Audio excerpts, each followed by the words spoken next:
Assalamualaikum warahmatullahi wabarakatuh. Salam sejahtera untuk kita semua. Kami dari kelompok 11 akan mencoba memaparkan materi tentang konsep belajar dan pembelajaran. Tugas mata kuliah teori belajar dan pembelajaran dengan dosen pengampu Ibu Desi Rantasari Martini MPD. Kelompok 11 beranggotakan saya sendiri Bayu Aryani, Ibu Neni Setiari, Ibu Pina Rahayu, Ibu Repi Rahmawati, Ibu Ika Lestari, Ibu Nenti Septianti, Ibu Yulianti Pertiwi, dan Ibu Siti Hasanah. Berikut pemaparannya yang akan disampaikan oleh rekan-rekan saya. Kepada rekan-rekan saya persilahkan. Selanjutnya, pengertian pembelajaran dan pembelajaran. Sebagai landasan mengurai mengenai apa yang dimaksud dengan belajar, terlebih dahulu akan dikemukakan oleh Hildred dan Bower dalam buku The Rise of Lane 1975. Mengemukakan belajar berhubungan dengan perubahan tingkah laku seseorang terhadap suatu situasi tertentu yang disebabkan oleh pengalamannya yang berulang-ulang dalam situasi itu, di mana perubahan tingkah laku itu tidak dapat dijelaskan atau dasar kecenderungan respon pembawaan, kematangan, atau keadaan-keadaan sesaat seseorang. Misalnya, kelelahan, pengaruh orang, dan sebagainya. Untuk menangkap isi dan pesan belajar, maka dalam hal belajar tersebut, individu menggunakan kemampuan pada anak-anak. Yang pertama, kognitif, yaitu kemampuan yang berkemauan dengan pengetahuan, penalaran atau pikiran, terdiri dari kategori pengetahuan, pemahaman, penerapan, analisis, sintesis, dan evaluasi. Yang kedua, afektif, yaitu kemampuan yang mengutamakan perasaan, emosi, dan reaksi-reaksi yang berbeda. Dan garis penalaran yang terdiri dari kategori penerimaan, partisipasi, penilaian atau penentu sikap, organisasi, dan pembentukan pola hidup.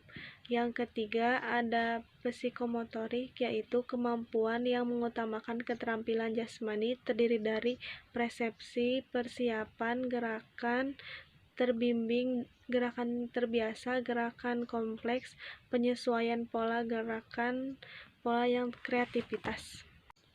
Proses pembelajaran pada awalnya meminta guru untuk mengetahui kemampuan dasar yang dimiliki oleh siswa, meliputi 1.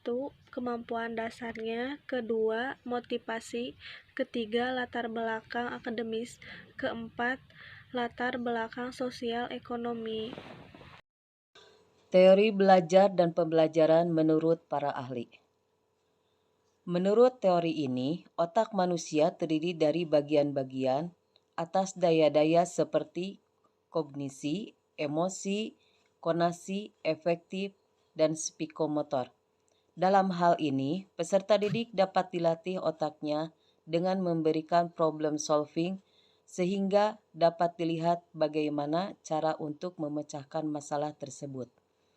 Sehingga proses untuk mendapatkan informasi-informasi atau jawaban dari pemecahan masalah tersebut diproses melalui pola pikir. Menurut teori ini, peserta didik dipandang sebagai suatu keseluruhan organisme yang dinamis dan berinteraksi dengan lingkungan sekitarnya untuk mencapai tujuan-tujuan tertentu. Ilmu jiwa daya, teori belajar asosiasi, teori belajar organisme gestalt, teori behaviorisme. Teori ini disebut juga dengan Eschborn Theory, artinya menurut teori ini aktivitas pendidik di dalam pembelajaran harus memberikan stimulus-stimulus sehingga peserta didik dapat belajar dengan baik. Pada dasarnya, teori behaviorisme memandang bahwa manusia sepenuhnya adalah makhluk reaktif yang perilakunya dikontrol oleh faktor-faktor yang datangnya dari luar. Dengan kata lain, lingkungan merupakan faktor penentu dari perilaku manusia.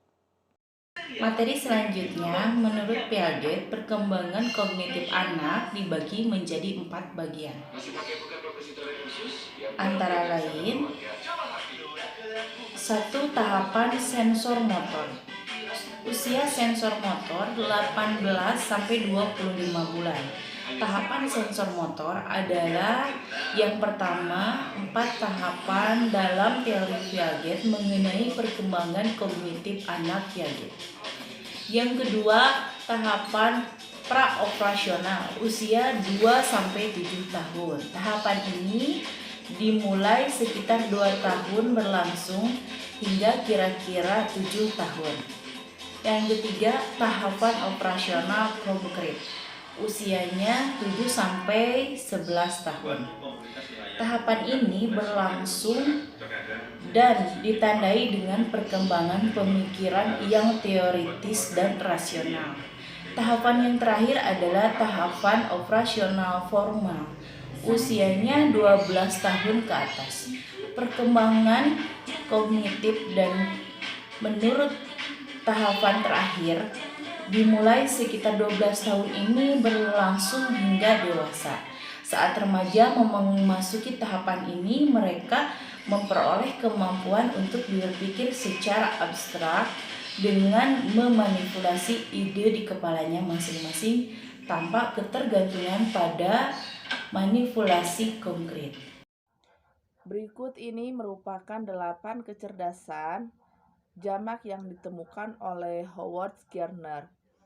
Kecerdasan linguistik atau word smart, kecerdasan natural atau nature smart, kecerdasan musikal atau music smart, kecerdasan interpersonal atau people smart, kecerdasan logika atau matematika, kecerdasan visual spesial atau picture smart, dan yang terakhir kecerdasan interpersonal atau self smart.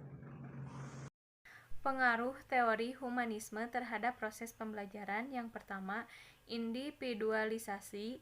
Perilaku individualisasi didasarkan pada kebutuhan dan individualisasi atau kepribadian.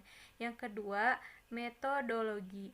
Menggunakan pendekatan proyek yang terpadu, menekankan pada pembelajaran kehidupan sosial. Yang ketiga, tujuan-tujuan kulikuler. Memusatkan diri pada pengembangan sosial, keterampilan, berkomunikasi, tanggap pada kebutuhan kelompok dan individu. Yang keempat, bentuk pengelolaan kelas. Peserta didik diberi kebebasan memilih sedangkan guru membantu, bukan mengarahkan. Yang kelima, motivasi. Motivasi belajar bersifat intrinsik, bersasarkan pemuasan kebutuhan individu.